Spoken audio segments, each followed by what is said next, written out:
Good morning. My name is Aneel Ashrani, and I'll be talking about cancer-associated coagulopathy. I have reduced the number of slides for this particular talk for the interest of time, but you have more slides in your app, and all the information is there too.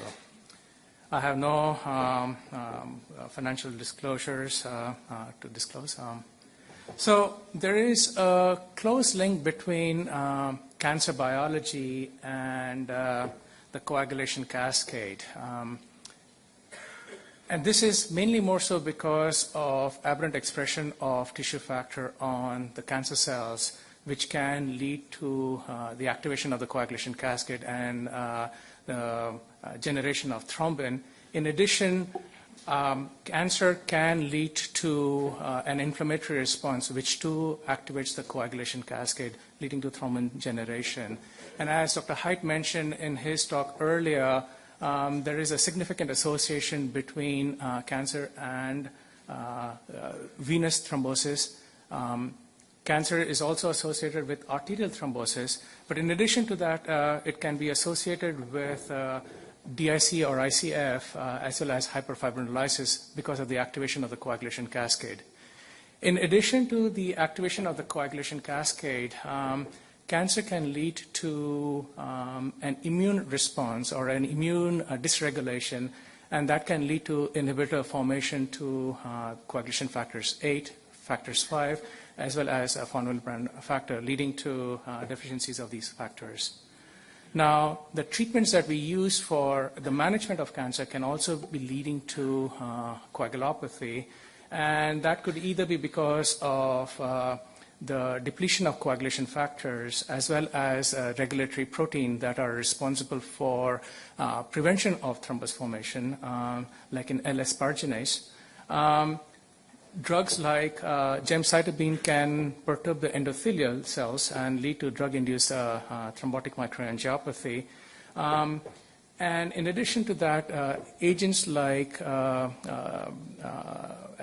agents which are anti-angiogenic in nature, like thalidomide and bevacizumab, can lead to endothelial dysfunction and therefore lead to thrombotic complications. In fact, bevacizumab has been associated with hemorrhagic complications too.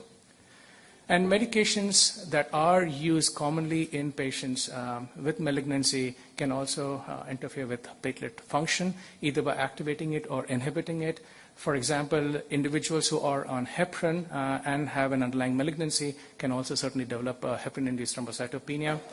Individuals who are on ibrutinib, that is used for the management of CLL, can have platelet dysfunction. So let's illustrate some of these cancer-associated coagulopathy with a few cases.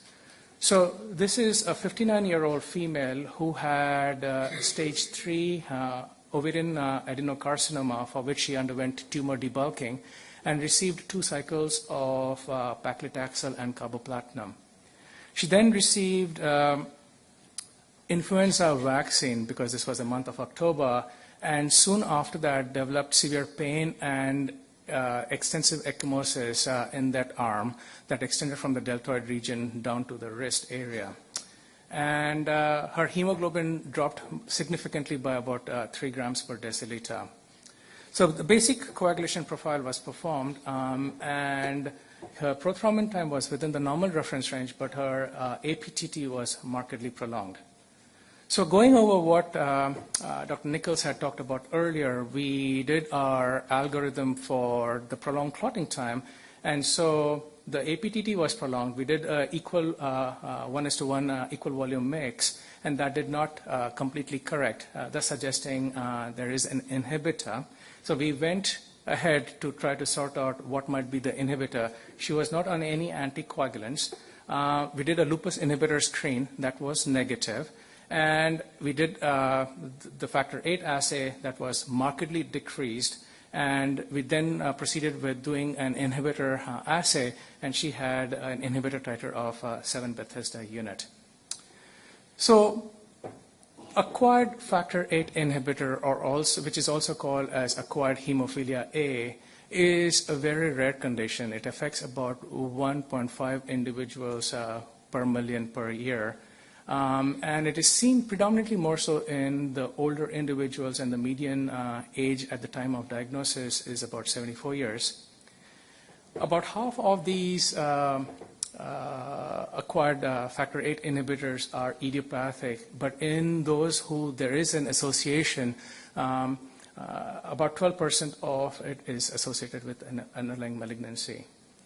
With regards to the clinical presentation, majority of these patients with acquired factor VIII inhibitor have a bleeding complication, and most of them are spontaneous. And in fact, these bleeds are predominantly quite severe.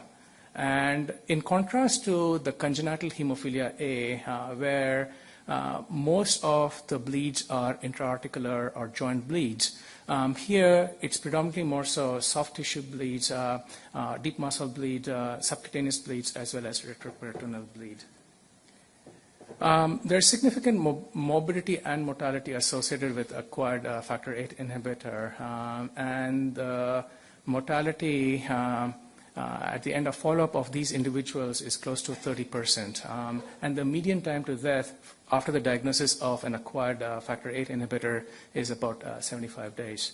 But if you look at what is the mortality rate attributed to the bleeding itself, specifically to the bleeding, it's about 3%. But then with the treatment of the inhibitor, with all the immunosuppression and the use of steroids, the mortality that has been attributed to the therapy itself is about 3% or so. Now, there is no specific cancer that is associated more so with the inhibitor formation. Approximately 60% of them are associated with a solid tumor, but in contrast, about 40% is associated with an underlying hematologic malignancy. The common solid tumors that are associated with factor VIII inhibitor are lung cancer, prostate cancer, as well as head and neck cancer. And the thought process behind the development of an acquired factor VIII inhibitor in individuals with an underlying malignancy is that this may be an autoimmune phenomenon due to the reaction of the tumor, because the tumor may have an antigen which is very similar to the factor VIII, thus leading to the autoantibody formation. Unfortunately, the standard treatment for the management of the underlying malignancy, that is the use of chemotherapy, radiation therapy, or surgery, etc., does not eradicate the inhibitor. You've got to address the inhibitor by the use of immunosuppression. And in individuals who have had a prior episode of or a diagnosis of cancer, but are in clinical remission or complete remission, if they do develop a factor VIII, does not necessarily mean that they have the recurrence of their underlying cancer. So with regards to the management of these individuals, it can be quite challenging too, but the key is to take care of the acute hemorrhagic complication as well as to get rid of the inhibitor.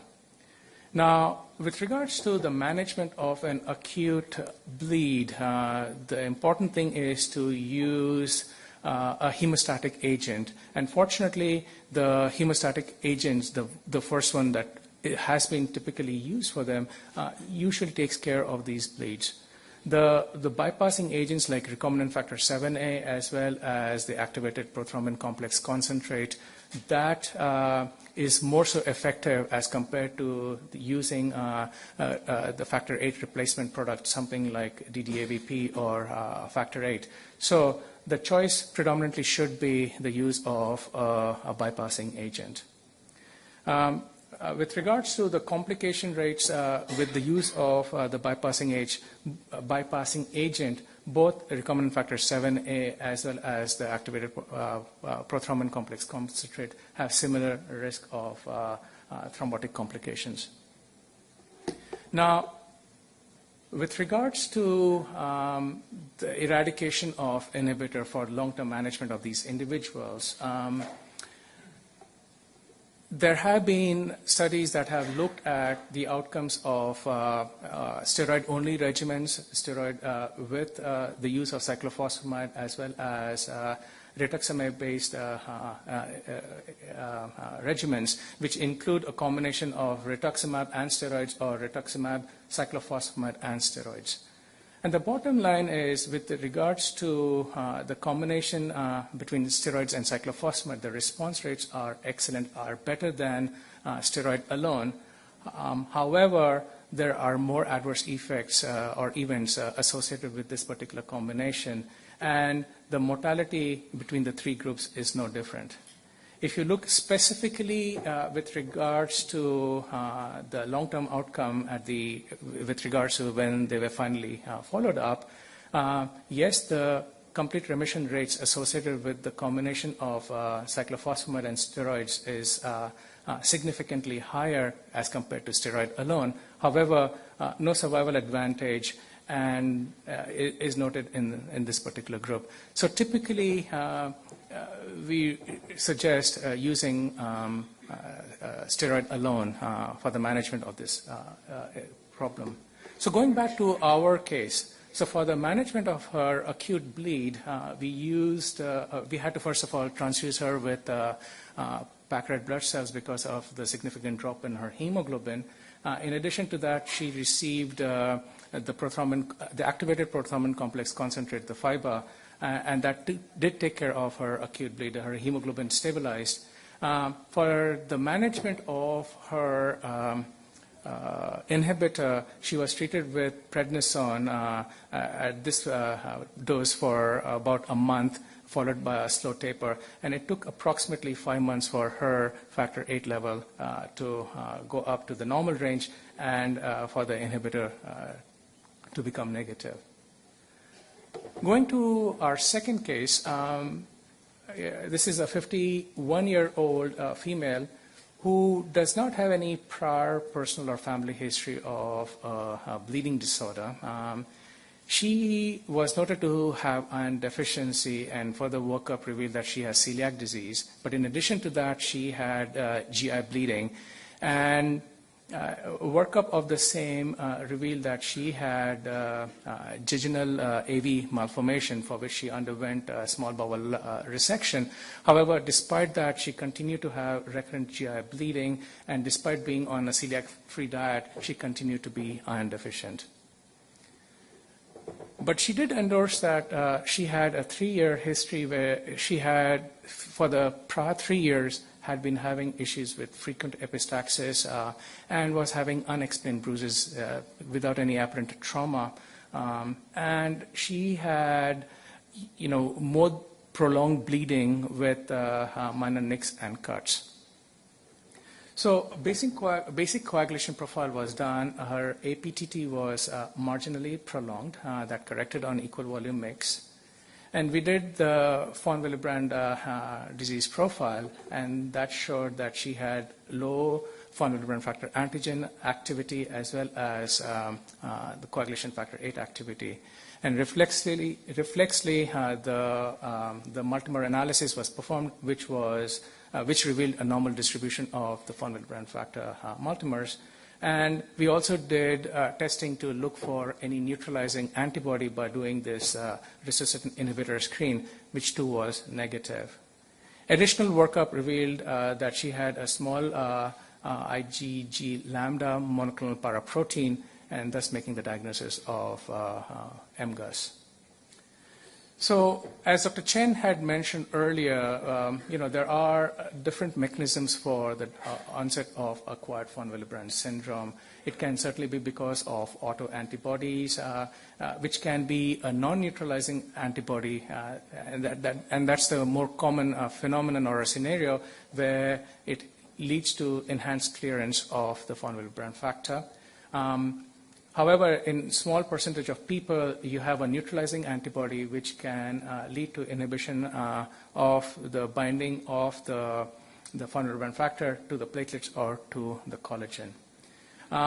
One can also have sequestration or adsorption of the high molecular weight VWF multimers, and that can be seen in individuals with multiple myeloma as well as in individuals with essential thrombocytosis. One can have proteolytic cleavage of the von Willebrand factor that can be seen in high shear stress situations like in aortic valve stenosis as well as left ventricular assist device.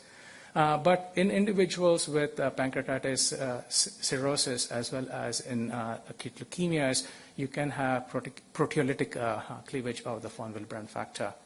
And lastly, in individuals who have hypothyroidism, they can have decreased synthesis of the von Willebrand factor. Now, with regards to the diagnostic testing, we typically use the initial assays for the diagnosis of von Willebrand disease here too in a profile approach. But some of the additional assays that may be useful could be the von Willebrand factor propeptide. And that is typically seen in individuals who have an enhanced clearance of the von Willebrand factor. They are producing a lot of the von Willebrand factor, but this is being cleared up quickly. Now, the only caveat with this particular condition or this particular test is that it can be elevated in certain congenital von Willebrand diseases too, like especially type 1C von Willebrand disease and type 2B von Willebrand disease. So it's not really very specific only for the acquired von Willebrand syndrome. With regards to the detecting of autoantibodies, there is no standard test. As I mentioned, the more common scenario is a non-neutralizing antibody. There are ELISA kits that are available for that. But in our lab, we have been using the neutralizing antibody test, that is the resuscitin inhibitor screen in these individuals. With regards to the treatment, once again, you got to think in terms of treating an acute episode of bleed and also the long-term management. So one of the treatment choices can be the use of DDAVP. And the response rates is not very good, unfortunately, with this. It's about around 30% of individuals that respond to DDAVP, and the response rates are usually short-lived. It also depends on what's the underlying condition that has led on to the acquired von Willebrand syndrome. So, for example, individuals who have myeloproliferative neoplasm or who have an underlying aortic stenosis, only approximately 10% of individuals will respond to DDAVP. In contrast, folks who have an autoimmune condition, who have lymphoproliferative disorders or MGUS, their response rates range anywhere between 30% to around 70%. Malignancy is associated with about 70% response rates.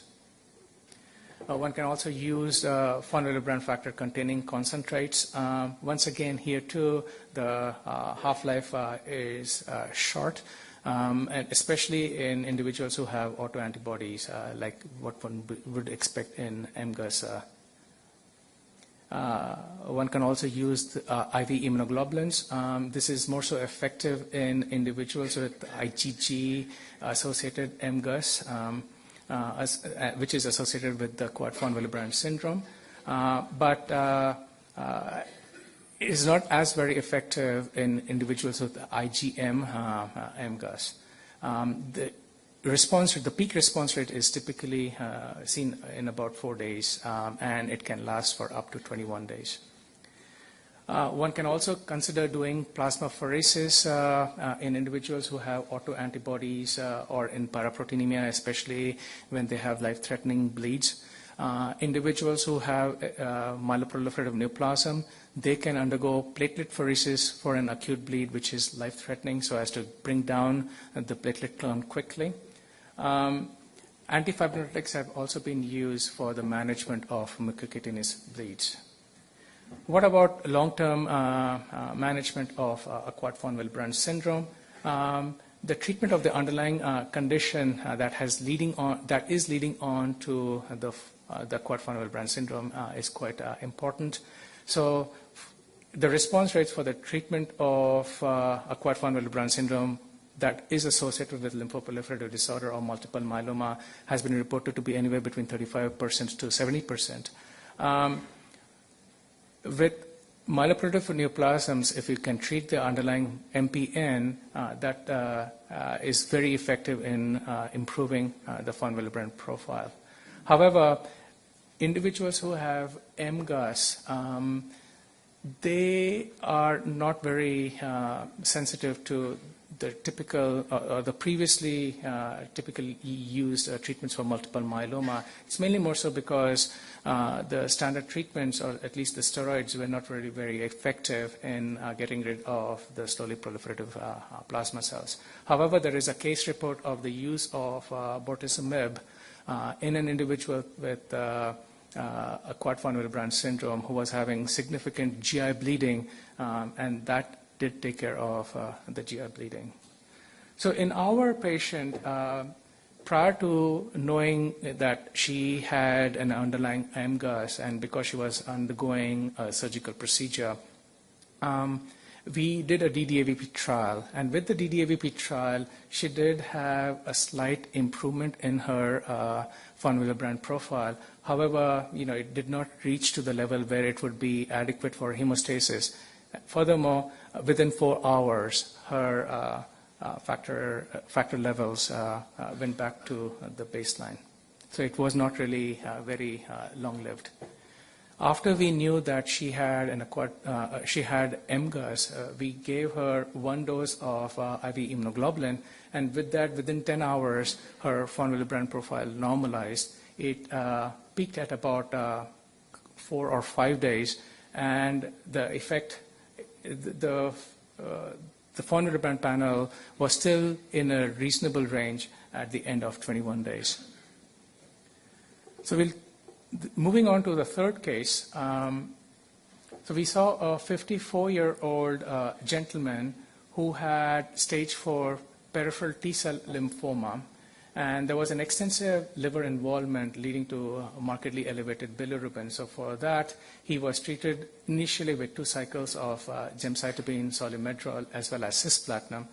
And that fortunately had a great response. His liver function tests normalized significantly, and on the repeat PET scan after these 2 cycles, he had a significant improvement.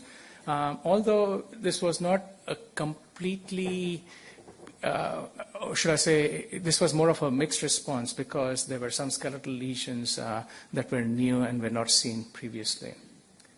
He then went ahead and received his first cycle of CHOP etoposide chemotherapy and when he came in for his second cycle, for the evaluation for the second cycle of chemotherapy, he was noted to have high-grade fevers as well as increased sweats. And his right arm was painful and was swollen. Of note, he had a PICC line in that particular arm. The rest of his review of systems was negative. And in about 3 weeks after the completion of the CHOP etoposide, his counts had not completely recovered. His platelets were still 80,000. But of concern, his uric acid was slightly elevated. His LDH was also elevated. But his liver function tests were back to what it had been previously prior to the first cycle of the CHOP etoposide. An ultrasound of the upper extremity was performed, and it did show a right upper extremity DVT, and he was initiated on anticoagulation for that. But he continued to have persistent fever despite a negative infectious diseases workup. And so there was concern that could this be progression of his underlying lymphoma. So we repeated his PET scan, and it did show a mixed picture once again. So there were areas where he had improvement in PET avid lesions, but there were new areas too that had cropped up. Repeat testing showed that he had decline in his peripheral blood counts, and now, in fact, his white count had started going down. His basic coagulation profile showed that he had prolongation of both the prothrombin time as well as the activated partial thromboplastin time. Individual coagulation, and by the way, these both corrected on equal volume mix.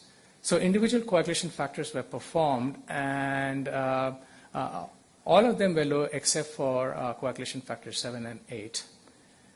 In addition, we checked his fibrinogen level. That was low. The D-dimer was elevated, and so was the soluble fibrin monomer complex. And this was all suggestive of either DIC or synthetic hepatic dysfunction. So what is DIC? DIC is persistent intravascular coagulation, activation of the coagulation system that leads to fibrin formation and deposition in various tissue, leading to microthrombi and organ dysfunction. And in addition to that, there is consumption of the coagulation factors as well as platelets. And therefore, these individuals can be at an increased risk for both hemorrhagic complications as well as thrombi. And these thrombi can be either microthrombi or macrothrombus. DIC, it's important to remember that it is both a clinical diagnosis as well as a laboratory diagnosis. So both of them have to be considered before making the diagnosis of DIC. And there's no one standard laboratory test that accurately confirms or eliminates DIC. So DIC, as I mentioned, is the activation of the intravascular coagulation system itself. That leads to platelet consumption, so the platelet count is going to be on the lower side. It also leads to the consumption of the coagulation factors, leading to the prolongation of the prothrombin time, activated partial thromboplastin time, and leads to fibrin deposition as well as fibrinolysis, which can be associated with elevated D-dimer and soluble fibrin monomer complex. And because there is microthrombi, there can be evidence for microangiopathic hemolytic anemia. There can be individuals who will have endothelial damage, and therefore this can lead to thrombotic complications. But with regards to the factor consumption, that leads to hemorrhagic complications. So this is a slide that goes over some of the differences that are seen in acute or decompensated DIC versus chronic and compensated DIC. The key with the acute or the chronic DIC is predominantly seen in malignancies or of the solid tumor malignancies. The only difference with regards to the malignancy is that individuals who have acute promyelocytic leukemia, they usually present with the acute decompensated DIC. And with the acute decompensated DIC, the presentation is typically hemorrhagic complications, whereas with the chronic DIC, it is predominantly more so arterial or venous thromboembolism. Now, it's important to keep the differential diagnosis in mind too. Severe liver disease can mimic that of DIC. Thrombotic microangiopathy, for example, TTP, HUS, or drug-induced thrombotic microangiopathy, like in gemcitabine or clopidogrel, etc., can also be similar to that of DIC. And for the treatment of DIC, it's the treatment of the underlying condition. That's the most important thing. And, of course, providing supportive care depending on whether or not they're having hemorrhagic complications or they're having thrombotic complications. So going back to our patient, so on multiple occasions, he was noted to have a fibrinogen level of less than 100 milligram per deciliter. So he was given cryoprecipitate on various occasions. Unfortunately, with that, he did not have any significant bump in his fibrinogen. However, then he was started on his chemotherapy regimen, the CHOP etoposide regimen, and within a couple of days after the completion of his regimen, his fibrinogen level improved. His platelets did not improve, but then that could be because of the use of chemotherapy itself. Moving on to the fourth case, we had a 63-year-old female who had history of stage 1 breast cancer, who underwent surgery, then followed by adjuvant chemotherapy, and then had been on aromatase inhibitor for the last 3 years prior to presentation. She comes in with spontaneous ecchymosis, hematuria, as well as soft tissue bleed. A CT of the abdomen is performed, and that shows that she had non-obstructive renal calculi. But more ominously, she had lytic lesions as well as sclerotic lesions that were seen in her lumbosacral spine as well as her pelvis. By the way, she did not have any issues with bleeding previously, and she had undergone surgery without any complications. So she's anemic. Platelets are normal. The basic coagulation profile, including thrombin time, is normal. Even despite that, because of the bleeding issue, we went ahead and did her individual coagulation factor testing. All of that was normal too. We did the testing for von Willebrand disease. That was normal too. We went ahead and did the platelet aggregation studies as well as the PFA 100 functional analysis. They were normal too. So now what should we do? We checked her fibrinogen level. That was slightly decreased. However, her D-dimer was markedly elevated. And the soluble fibrin monomer complex was unremarkable. We tried to do a factor 13 assay. We do a factor 13 screen. It's a qualitative test. And unfortunately, even before, and the way we typically do a factor 13 assay, we let the blood clot, and after that we add in 5 molar urea or 2% acetic acid. And the clot should be stable. If the factor 13 is normal, the clot should be stable for 2 hours. And if the factor 13 is deficient, then the clot disintegrates before the 2-hour time is over. And in our situation, the clot, even before adding in the 5 molar urea, the clot disintegrated. So we were not even able to perform this particular test. We then checked for the plasminogen activity as well as the alpha-2 antiplasmin. Both of them were reduced. Now, this particular pathway will take quite a bit of time to explain, but I'll just mention that for the activation of the fibrinolytic system, the prozymogen plasminogen needs to be converted into the active enzyme, plasmin, which in turn cleaves off fibrin into its fibrin degradation products. The activators of plasminogen like urokinase as well as tissue plasminogen activator will enhance the generation of plasmin. And the inhibitors of these activators, the urokinase as well as the plasminogen, they will inhibit the fibrinolytic pathway. So any condition where you have elevation of the urokinase or TPA can lead to excess fibrinolysis, or if there is deficiency of the inhibitors of the activators, that too can lead to hyperfibrinolysis. So fibrinolysis can be either primary or secondary. Secondary is by, as Dr. Nichols had mentioned, is because of the generation of thrombin, and that is typically seen in individuals with DIC. However, primary fibrinolysis, you do not have the activation of the coagulation system, and that can be seen either because of plasminogen activator or the excess of plasminogen activator or a deficiency of the fibrinolysis inhibitors. So in our case, she went through a bone marrow biopsy, which did reveal that she had metastatic adenocarcinoma in her bone itself. We did, on an experimental basis, do immunostaining for TPA on the bone marrow cells.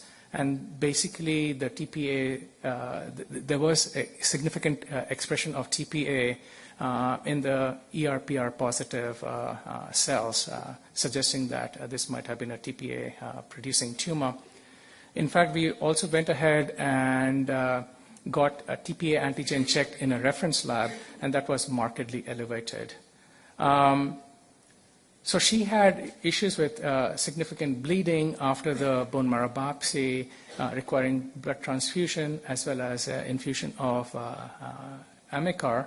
And then she was started on paclitaxel, and with that, her bruising improved. Dr. Pruthi, we are at time. Should we go ahead with the last case, or we just... Should I? Okay. So last case, we have a 17-year-old kid who was diagnosed with T-cell lymphoblast, T-cell ALL. He was induced with a regimen that contained L-asparagine, And as a part of the regimen, he received intrathecal cytarabine on day 1. With that, he did not have any issues with hemorrhagic complications. But that particular regimen also included intrathecal methotrexate to be administered on days 8 and 29. So he got PEG L-asparagine on day 4, and after he underwent the lumbar puncture, he complained of significant low back pain, which progressively worsened, led to weakness. And then he went through an emergent MRI, which showed that he had a significant epidural hematoma that extended from the lower thoracic vertebrae down to the lumbosacral region.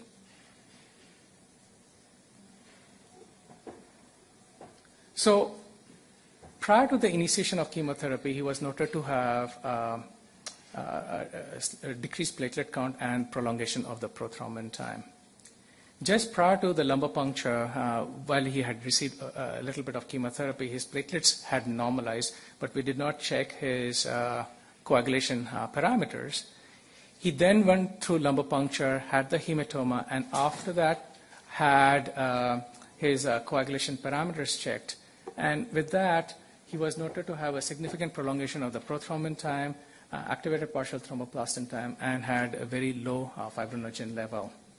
And then he was given crab precipitate and fresh frozen plasma for the management of that, and that basically brought up his fibrinogen and normalized his prothrombin time and partial thromboplastin time. And this patient did require surgical evacuation of the hematoma.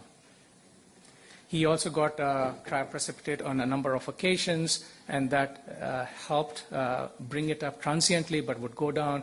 And it was only after a few weeks that he had normalization of the fibrinogen level.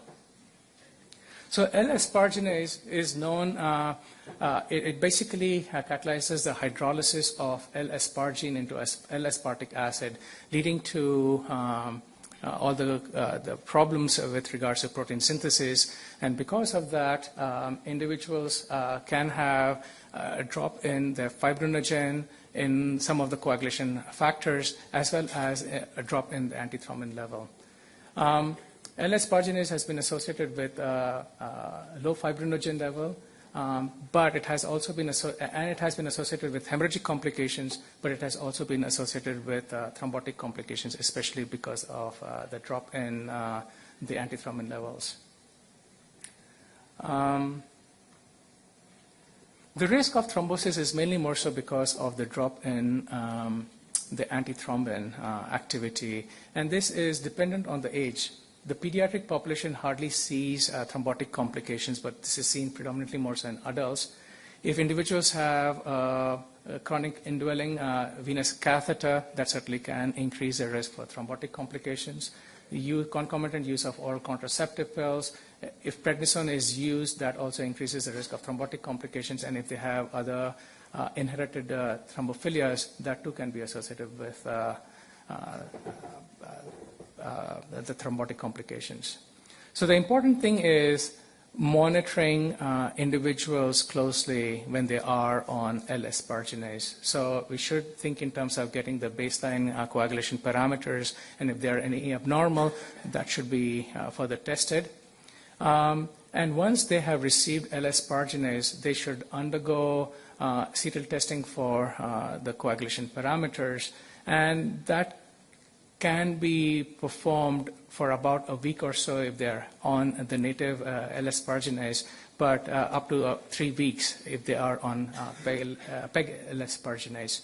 And some of the suggested replacement parameters could include maintaining the fibrinogen level greater than 100 milligram per deciliter and keeping the antithrombin level greater than 60%.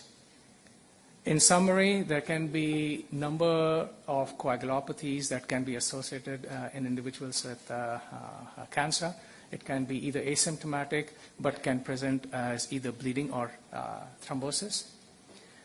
There are variable mechanisms that are associated with, that can lead to cancer-associated coagulopathy, and the recognition of appropriate laboratory testing, as well as